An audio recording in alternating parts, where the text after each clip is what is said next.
सा अपराध जुल्म आज भाई भाई खून का प्यासा बैठा हुआ है। आज पिता और पुत्र की बात नहीं मानता है, माँ बेटे की बात नहीं मानता है और माँ बेटे की बात नहीं मानता है।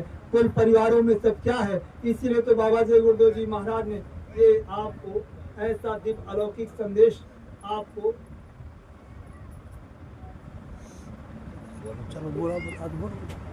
कहने का मतलब बाबा जय गुरुदेव जी महाराज ने इसी दिन के लिए सन 52 से प्रचार किया। गुरु महाराज ने इसीलिए प्रचार कराया था, इसलिए बाबा जय गुरुदेव जी महाराज की सृष्टि पर आना पड़ा और ये जय गुरुदेव नाम का जाज इसीलिए लगाया था कि आने वाला समय इतना खराब होगा कि बाबा जी कहते कि बच्चा आगे का समय बहुत विनाशकारी आ रहा है, बहुत समय खराब आ रहा है, तुम जल्दी से सब लोग समझ जाओ, तुम समझ जाओगे तो सब ठीक हो जाएगा। क्योंकि गुरु महाराज को तो परिवर्तन करना ही है और परिवर्तन के लिए कहने का मतलब अच्छे समाज के निर्माण के लिए अच्छे लोगों की जरूरत पड़ती है। तब तो गुरु महाराज ने अच्छे समाज के निर्माण के लिए, एक अच्छे लोगों के लिए गुरु महाराज ने हिंदुस्तान के कोने कोने में तुम लोगों को इकट्ठा किया, सबको और सबको ठीक करने के लिए। क्योंकि उनको चिंता थी, उनको बड़ी ही चिंता कि हम अगर ये सब लोगों को अच्छा नहीं बनाऊंगा तो आने वाला समय वो कुदरत का जब थप्पड़ लगेगा तो सबके लिए उसमें करोड़ों का सफाया होगा। उस समय कुदरत का खेल सबके लिए एक मुसीबत का खेल बन जाएगा। जब मुसीबत का खेल बनेगा तो फिर तुम राम को पुकारोगे, कृष्ण को पुकारोगे, ब्रह्मा को पुकारोगे, विष्णु को पुकारोगे, कोई साथ देने वाला नहीं है। क्योंकि ब्रह्मा तो आए थे, मतलब ये वो तो सतयुग में आए थे, राम तो त्रेता में आए थे, कृष्ण द्वापर में आए थे। अब द्वापर के और सतयुग में और सतयुग वाले त्रेता में और त्रेता वाले द्वापर में वो कहते हमको 5000 वर्ष हो गया, तो पीछे सतयुग वाले कहते हमको तो बहुत हजारों वर्ष हो गए, फिर त्रेता वाले कहते हमको उससे और हजारों वर्ष हो गए। कौन आएगा? क्यों अपने लोग तो बैठे हैं। बता मुर्शिद कहाँ होगा जो तुम्हारी आवाज को सुने? तुम्हारी आवाज को सुनने वाला वो मालिक, वो घटघट में रहता साइया, जिसकी सेज हमें मालूम नहीं है, उसकी सेज के लिए हमें और आपको पता तो लगाना ही पड़ेगा। जिन्होंने इतना बड़ा आपको स्वयं परिचय दिया, वो स्वयं आए कि तुम्हारी आवाज, इस मुख से आवाज तुम्हारी यहीं तक जाएगी, उधर नहीं जाएगी। जब विनय वेदना अंदर में उठती है तो वो आवाज कौन है? वो अंदर में जीवात्मा बैठी है। वो दोनों आंखों के मध्य भाग में जीवात्मा बैठी है। वो जीवात्मा में एक आंख है, एक कान है, एक नाक है और शरीर का हृदय कहाँ है? ये सीने में है। लेकिन उस जीवात्मा का हृदय कहाँ है? वो जीवात्मा हृदय निजी उसके पास है। उस हृदय से जब वेदना उठती है, उस हृदय से जब तड़प उठती है, उस आत्मा से जब विरह उठती है, उस विरह उठता है, तब परमात्मा की तरफ आवाज आती है। इससे आवाज नहीं जाती। ये आवाज तो यहीं के सुनने वाले। तब गुरु ने रूप धारण किया। मानो कहते हैं कि जब जब हो याद राम किया हानि, तब तब प्रभु धर्म मनुज शरीरा, हरहि सकल सज्जन भाव पीरा। ये लिखा हुआ है कि जब ऐसा जुर्म और अत्याचार होता सृष्टि पर, तो वो मालिक तुम्हारी आवाज के लिए यहाँ स्वयं आता है पंचभौतिक शरीर में। ये मानव जीवन लेकर के आता है, ये पंचभौतिक शरीर में आता है। क्यों? तुम्हारी आवाज यहाँ कौन सुनेगा? जिस तरह से पिता अपने पुत्र की आवाज सुनता है, दुख को, तकलीफ को, पीड़ा को, ऐसे परमात्मा अपना विराट रूप को त्याग करके और इस सृष्टि पर मानव जीवन लेकर के और बीच में आकर के खड़े हो जाते हैं कि तुम्हारी दुख को, तकलीफ को मैं दूर कर दूंगा, आओ तो मेरे पास। लेकिन तभी गुरु की पहचान नहीं। लोगों को खाने पीने का इतना शौक है कि उनको ये नहीं मालूम है ये मति मतांग जब हो जाती है। तो आपने मति और मतांग जब हुई तो आपने देखा त्रेता में क्या हुआ था, वो सतयुग में क्या हुआ था। वो लीला कहने की जरूरत नहीं है। जो सतयुग में हुआ वो सबके सामने त्रेता में जब हुआ, बुद्धि तो मतांग हो गई थी। अगर मतांग बुद्धि ना होती तो वो मतलब 1 लाख पुत्र 1.25 लाख नाती और तारावण घर दिया ना बाकी। क्यों? बुद्धि मतांग हो गई थी। इतनी मतांग बुद्धि हो गई थी, उसका दिल दिमाग रावण का 4 वेद, 6 शास्त्र, 18 पुराणों के ज्ञाता थे और ज्ञान था। और मतलब ये है कि वो मतलब ये ऊपर सोचिए प्रकृति भी उसके कहे में थी। सोचो, स्वर्ग और वैकुंठ जाने का रास्ता उसके पास था। उसने कहा था कि जीते जी मैं स्वर्ग और वैकुंठ जाने के लिए सीढ़ी लगा दूंगा, सबको यहाँ से सीधे भेजूंगा। इतना शक्तिशाली रावण और बुद्धि मतांग अहंकार था। अहंकार इतना था उसके समझ में नहीं आ रहा था कि मेरी बुद्धि क्या करेगी। इतना सब कुछ गरजने पर और आवाज देने थे। और वहाँ क्या होता था प्रेमियों, वहाँ इतनी ऐसा होता था वहाँ कि गर्ज देने पर 6-6 माह के 3-3 माह के बच्चों देवियों के गर्भपात हो जाते थे। ऐसा शक्तिशाली रावण बुद्धि मतांग हो गई। कौन? यही खान पान था। खान पान से बुद्धि मतांग हो गई। जब देखा राम चर्चा कर रहे हैं, शाकाहारी बना रहे थे, सदाचारी बना रहे थे, और मतलब ये लोगों को आध्यात्मिक बना रहे थे और धर्म की स्थापना के लिए अच्छे लोगों की तलाश कर रहे थे, घूम घूम करके संदेशा दे रहे थे। अरे वही राम थे जिन्होंने संदेश वो से अलौकिक पुरुष के आदेश से आए हुए थे, लेकिन लोगों ने नहीं मानी। जब माना नहीं तो सब कुछ होने के बाद जब देखा ये अत्याचारी भाइयों ने देखा कि ये नहीं मानने वाला है, तो भविष्य भी इधर निकल आए, कुंभकर्ण भी इधर निकल आया। और जब भविष्य निकल आए तो वहां आकर के राम की शरणागति आ गई। कुंभकर्ण भी उधर से आ गया। और जब रावण देखा कि कुंभकर्ण भी चले गए, भविष्य भी चला गया, आप तो घर का भेदी लंका ढावे, उन्होंने कहा ये तो बहुत खराब। उनको लेने के लिए वहां पहुंचे कि चलो दरबार चलो, तुम यहाँ क्या, तुमको क्या कमी है। लेकिन भविष्य को एक तक हो गई कि मैं जाने वाला। क्यों? तुम्हारा अत्याचार जुल्म हम झेलने वाले नहीं है। हमको विनाश अपना नहीं करना है, हम मांसाहारी शराबी ये नहीं करना है, हमको इससे दूर रहना है, हम तो शाकाहारी रहेंगे। लेकिन कुंभकर्ण 6 महीने सोता था, जागता था। रावण ने बहुत समझाया, जब मानने को तैयार नहीं हुआ, उसने पैर पकड़ लिए, हाथ जोड़ खड़ा हो गया, सब काम दंड भेद अपनाए। रावण ने कुंभकर्ण को ले गया और ऐसा खान पान करा दिया तो उसकी बुद्धि भी मतांग हो गई। वो भी राम से लड़ने के लिए तैयार हो गया। धीरे धीरे करके समझ आता है। और वशिष्ठ जी और वो विश्वामित्र जी गुरु थे किसके? भगवान राम के।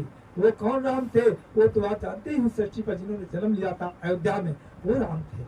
जब उनका वशिष्ठ गुरु विश्वामित्र के द्वारा ये खेल हुआ तो वो भी आप मौजूद थे। हम आप भी तो मौजूद हो उनके सामने। अरे एक राम थे तो उनको वशिष्ठ जी को और विश्वामित्र को आना पड़ा। आप तो घरों घरों में रावण, तो वो सतगुरु आए और सतगुरु ऐसी लीला रहे कि सप्त लोक से आकर के और सत्य वचन दे करके और सबको खींच लिया चुंबक की तरीके से, आपको यहाँ खड़ा कर दिया। हमको भी चुंबक की तरफ से खींच लिया। क्यों? दर्शन तो तुम्हारा होना था। ये तारीख निश्चित है वहां से कि कब किसका दर्शन, कब किसकी रोटी, कब किसका एक गिलास पानी, कब किस तरह से सेवा करने का अवसर मिलेगा। तो इसी तरह से रावण मतांग बुद्धि हो गई, लड़ने के लिए तैयार हो गया। राम और रावण की सेना में युद्ध ठन गया। कोल भीड़ बानों को लेकर के भगवान राम चलते हैं और वो मतलब ये रामेश्वर पत्थर, वो समुद्र में कहते रामेश्वर का पुल बना गया, वो खुद में उसमें समुद्र में तो क्या होता था, वहाँ पत्थर को छोड़ा जाता था और पत्थर वो उत्तरायण तैरने लगता था। तो भगवान राम ने भी पकड़ा कि मैं भी उसमें सहयोग करूं, तो वो भी पत्थर जैसे डाले तो नीचे चला गया। तो उन्होंने कहा मेरा ये सब तो उतरा रहा है, लेकिन ये जब छोड़ दिया मैंने तो नीचे चला गया, इसका मतलब क्या है? तो उन्होंने वशिष्ठ से पूछा और लोगों से पूछा, हजूर जब आप ही सबको छोड़ दोगे तो पतन हो ही जाएगा। अरे जब तुम छोड़ दोगे, जिसकी पतवार तुम्हारे हाथ में है बच्चा, वो तो मतलब ये सब बने रहेंगे, और जिसको तुम छोड़ दोगे वो तो चला ही जाएगा। देखा पुल बांधा जा रहा है, सब कुछ हो रहा था, लेकिन पुल बनने में नहीं आ रहा था। क्यों? उधर एक अंदर में सुकन्या समुद्र में बैठी हुई थी, बड़ी अजीब सुकन्या बैठी हुई थी। भगवान हनुमान ने देखा कि पुल बंद नहीं आ रहा है, मेहनत की जा रही है। उन्होंने छलांग मारी, समुद्र में डूबे और डूब करके गोता लगाया। अंदर में जाते कि कहाँ पे क्या है, देखते अंदर में जब डूबे डुबकी लगाई, अंदर देखते कि उसमें एक सुकन्या बैठी हुई सुंदर। तो उन्होंने कहा अरे भाई ये सब क्या? बोले ऐसे नहीं पुल बंधने दो, जब तक मेरा संकल्प तुम पूरा नहीं कर दोगे, इसीलिए तो तुम आए हुए हो, मैंने तुमको बुला लिया। ये पुल तभी बनेगा, उस पार जाने का रास्ता तभी होगा जब तुम मेरे साथ शादी करोगे। बड़ी अगुण चीजें है भाई साहब। तो हनुमान ने मतलब आज संकल्प लिया कि जाओ, मतलब ये प्रभु की लीला होने दो, प्रभु को उस पार जाने दो। वहां जाकर संकल्प होता है और उधर जाकर के पुल बनने लगता है। राम अपनी सेना लेकर के उधर से पहुंच जाते हैं और उधर युद्ध ठन जाता है। युद्ध ठनता है, राम की सेना भी मर रही थी और रावण की भी सेना मर रही थी, लेकिन राम की सेना ऊपर मुंह चित्त था और रावण की सेना का मुंह पट था। ये सब था। क्यों? वो मांसाहारी थे, तो जो मरते थे, मूर्छित होते थे, मरते थे तो पीठ ऊपर और मुंह नीचे, रावण की सेना का ये हाल था। लेकिन जब राम की सेना, जब ये इधर से कोई भी बानर मरते थे तो पैर दोनों ऊपर, ऐसे चारों पैर ऊपर और मुंह ऊपर ऐसे फैलाए और मूर्छित हुए पड़े हैं, मुंह फैलाए। लेकिन अंत समय क्या हुआ, जब समय धीरे धीरे टलता रहा, धीरे धीरे रावण का भेद भविष्य ने दिया, नाभि में गया उनके, वहां मतलब सारी सेना को जला दिया और मतलब रावण भी मारा गया। और हनुमान ने सारी कोल भील बाणों के साथ सारा आग लगा करके समाप्त कर दिया। जब समाप्त कर दिया तो राम अपनी सेना के साथ जो बची थी वो लेकर चलने लगे। लेकिन भगवान राम वो लक्ष्मण जब चलने लगे तो भगवान राम को बड़ी पीड़ा कि मैं मुंह कैसे दिखाऊंगा, गुरु से क्या कहूंगा, माता से क्या कहूंगा, परिवार में क्या कहूंगा, अयोध्या जाकर क्या कहूंगा, ये तो मेरे लिए पड़े हैं। तो वहां पर उन्होंने प्रार्थना की कि हे गुरुदेव, पूज्य गुरुदेव, आप दया करो, अब इनको कैसे, जिनको लाए हैं इनका तो कलंक लग जाएगा, इनको कैसे वापस ले जाऊं। आपने मन ही मन में गुरु को याद किया और जब गुरु को याद किया तो अमृत वर्षा लिखा है कि अमृत बरसा पई दो दल जग माही और जिए है पाल काप निश्चार नाही। अमृत की वर्षा हुई, लेकिन पीठ से नीचे उतर रहे थे। लेकिन उधर अमृत की वर्षा हुई तो वो शाकाहारी थे, मुंह ऊपर था, अमृत की बूंद गिरी, कंठ में गया, कंठ के नीचे गया, राम राम कह करके सेना और मतलब जैसे मूर्छित होकर के और जैसे ही मतलब ये है वो जितनी है और अयोध्या की तरफ सेना चल लेती है। लक्ष्मण तो तामसी थे, थोड़ा जल्दबाजी थी, वो जा करके आगे जा करके माता से कौशल्या से सुमित्रा से मिले जा करके और जाकर के प्रणाम किया और सारी सेना राम की जय जयकार करती थी। लेकिन माता कौशल्या से कहा प्रभु ने विजय प्राप्त कर ली। माता कौशल्या ने कहा मैं नहीं मानने वाली।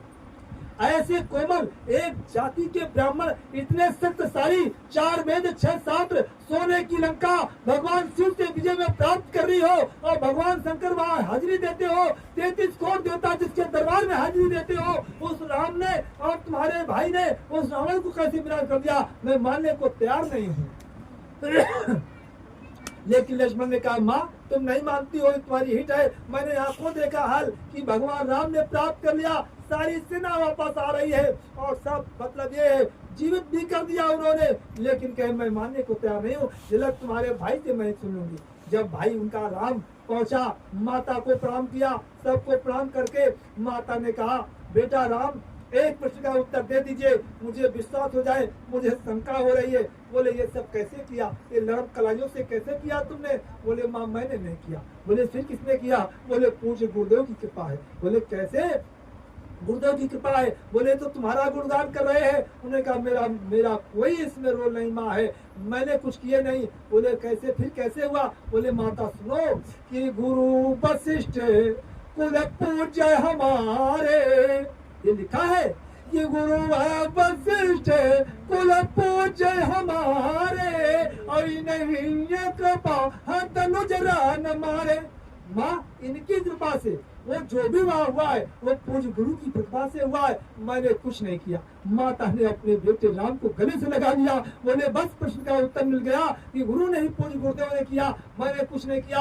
आदेश तो उनका था, हुक्म तो उनका था, खेल तो उनका था, शक्ति उनकी थी, भक्ति उनकी थी, दया उनकी थी और मेहर अनुकंपा उनकी थी। मैंने तो निमित्त मात्र के लिए मैं भेजा गया, निमित्त मात्र मैं खड़े करके देखता रहा, इनसे मैंने कुछ किया नहीं, मुझे होश ही नहीं है माता कि कैसे हुआ। बोले ये सेना, बोले ये सब गुरु की कृपा से सब कुछ हुआ है। तो गुरु की कृपा है, ये जो हो रहा है गुरु की कृपा से हो रहा है और जो आगे हुआ वो गुरु की कृपा से होगा, जो पीछे हुआ वो गुरु की कृपा से हुआ और जो समय पर तुम्हारे सामने हो रहा गुरु की कृपा से हो रहा। और गुरु महाराज जब आएंगे तो अपनी मौज में आएंगे, उसको कोई भी बचाने वाला हिंदुस्तान में कोई रोकने वाला माइकलाल पैदा नहीं हुआ है। इसलिए गुरु की कृपा है, ये महत्ता है। इसलिए प्रेमियों बड़े भाग से मानव जीवन मिला है, ये व्यर्थ में सारी पूंजी जा रही है, ये श्वासों की पूंजी है, एक कह करके जा रही है। सोचो किस दिन श्वासों की पूंजी खत्म हो जाएगी, ये मानव संगम का मेला समाप्त हो जाएगा। हम और आप कुछ लेकर आए हो। एक समय का जिक्र है, एक महात्मा जी जा रहे थे, तो महात्मा जी जा रहे थे देशाटन के लिए और महात्मा जी के पास एक छोटी सी धरोहर थी और धरोहर जो थी उनके पास, उन्होंने सोचा कि चलो इस धरोहर से किसी के पास रख दूंगा, सेठ साहूकार महाजन के पास, तो काम मिलेगा धरोहर से। तो वो धरोहर को रखने के लिए महात्मा जी धीरे धीरे करके मतलब एक कस्बे में पहुंचे और कस्बे में पहुंच करके एक बनिया के पास जाते हैं और बनिया से कहते हैं जा करके बनिया के दुकान में ठहर जाते हैं। आगे ब्रज एक छोटी सी कुर्सी पड़ी थी, उसी पर बैठ जाते हैं। बनिया देखता कि महात्मा जी विराजमान हो गए। बनिया ने कहा, अरे भाई सेठ जी ने कहा, अरे महाराज आज कैसे आगमन हुआ? महात्मा जी कहने लगे, अरे सेठ जी मैं आपके पास आया हूँ, मेरी एक अमानत है, रख लीजिए।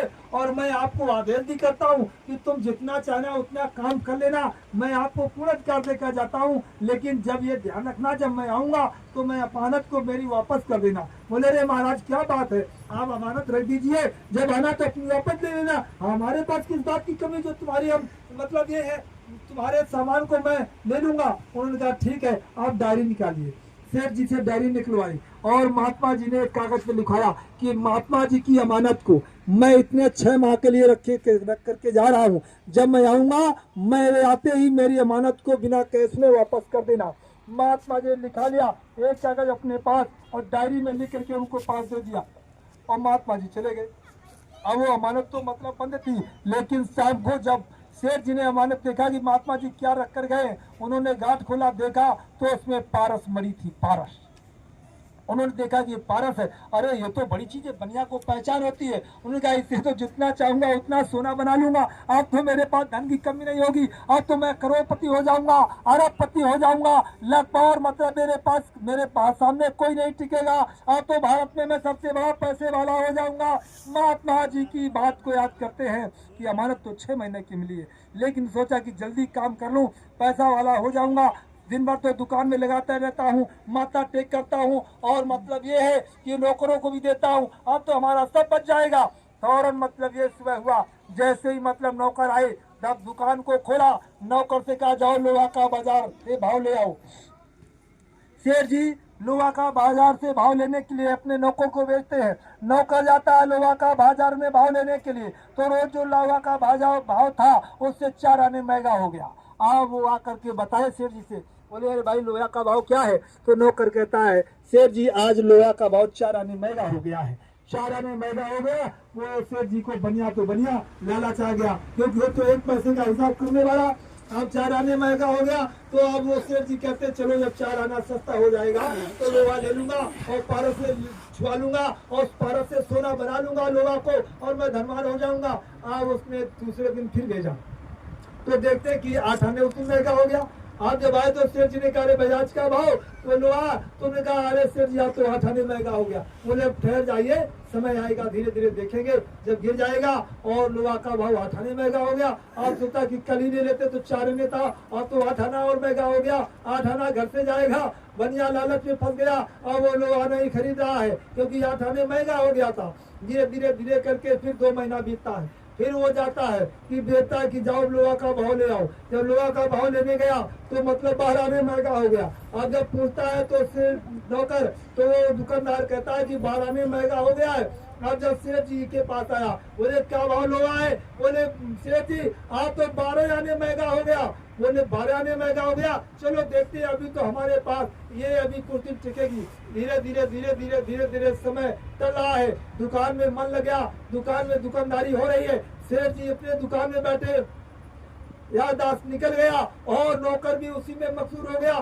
धीरे धीरे धीरे धीरे जब एक दिन रात में समय आया कि समय तो 1 दिन बचा है, 2 दिन, अरे हमने तो पारस को छुआया नहीं, महात्मा जी की दरबार से काम लिया नहीं, हमने पारस से छुआया नहीं, लोहा को सोना बनाया नहीं, अरे समय तो निकला जा रहा है। डायरी देखता है, कहते अरे भाई ये तो समय निकल गया। अरे समय जैसे जाया, सेठ जी के पास नौकर, उन्हें जल्दी से जाओ लोहा ले आइए और पैसा दिया। बोले देखो कब ठीक ठाक हो तो ले आना और नहीं तो वापस हो जाना, फिर समय मिल जाएगा, कल का तो समय है ही। आप जाता है देखता है तो वहां देखते 1 रुपए महंगा हो गया। और जब 1 रुपए महंगा हो गया, सेठ जी के पास पूरा नौकर आ जाता है। बोले आज भाई क्या भाव लोहा था, क्यों खाली आ गए? बोले अरे सेठ जी आप तो 1 रुपया महंगा हो गया। आप सेठ जी कहते चलो छोड़ो रखो, अब ही समय है, फिर देखते हैं। तब तक समय निकल जाता है। उधर सेठ जी के पास महात्मा जी 3 तारीख तो लिखी थी, महात्मा जी तारीख देखते हैं, वैसे ही वहां से देशाटन करते 6 माह पूरा हो जाता है, निकल करके और उसी दुकान पर पहुंच जाते हैं। 3 दिन बाद दुकान पर जब पहुंच जाते हैं, सेठ जी देखते हैं महात्मा जी आ गए। सेठ जी के सामान देना बंद हो गया, अंदर में जाते हैं, डायरी फिर देखते हैं, बार बार पन्ना पलटते हैं, दिन तारीख देखते हैं, फिर तारीख को पढ़ते हैं, तारीख वही है, दिन वही है, मुहूर्त वही है, घड़ी वही है, सन वही है, सब कुछ महीना वही है। बार बार उसको देखती कहीं गलती तो नहीं है, आप देखती कि कोई गलती नहीं है। महात्मा जी के पास शेर जी वापस आते, बोले महाराज थोड़ा सा समय दे दीजिए हमको, हमने तुम्हारी अमानत से काम ही नहीं लिया। बोले मैंने 6 माह का समय दिया था, तुमने भी मतलब ये 1 दिन का समय नहीं दिया और मतलब नहीं लिया, तो मैं क्या करूं, मेरी अमानत चुपचाप से वापस कर दीजिए। बोले महाराज दे दीजिए समय, घर के लोहे है, बाट है, तराजू है, उन्हीं का समय ले लूं, काम ले लूं।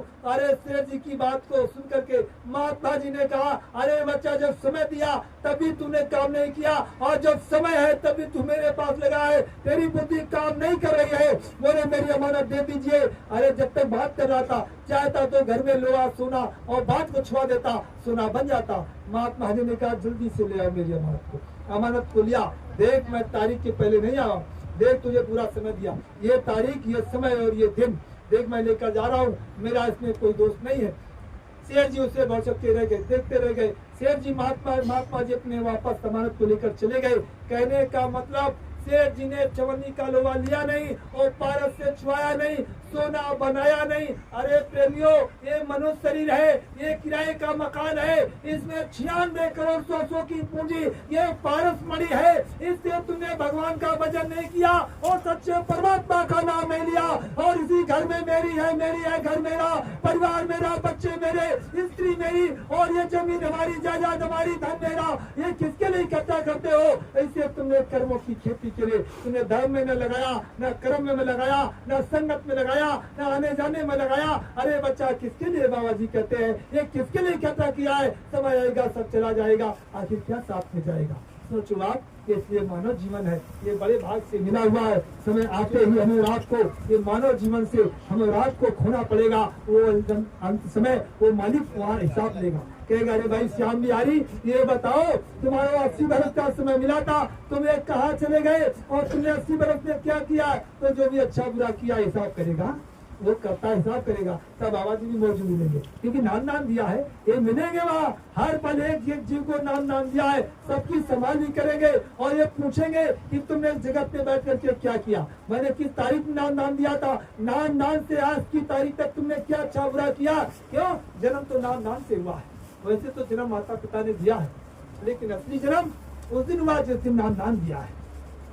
तो ये पशु और पक्षी है, ये जल के जीव है, ये अकर्म हत्या और आपका फल है। गुरु महाराज तो सब सीधे कर दिया, यहाँ सब सच्चे ही लोग बैठे हैं, लेकिन ये तो उन लोगों के लिए है जिन लोगों को संदेश में रात को पहुँचाना है। अकर्म हत्याएं जो हो रही हैं, गुरु महाराज इन्हीं को बेमौत मारे जा रहे हैं। अरे इनकी सजा वो कुदरत तैयार खड़ी है, करिश्मा बड़ा अजीब होगा सारे सृष्टि पर। वो तो क्या करने की जरूरत है, करोड़ों का सफाया होगा।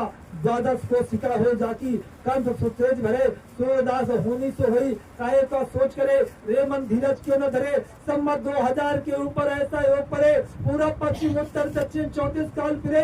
अकाल में तुझ गवाही व्यापे, पर जा बहुत मरे, सहस मंत सचिव व्यापे, धर्म की बेल बढ़े।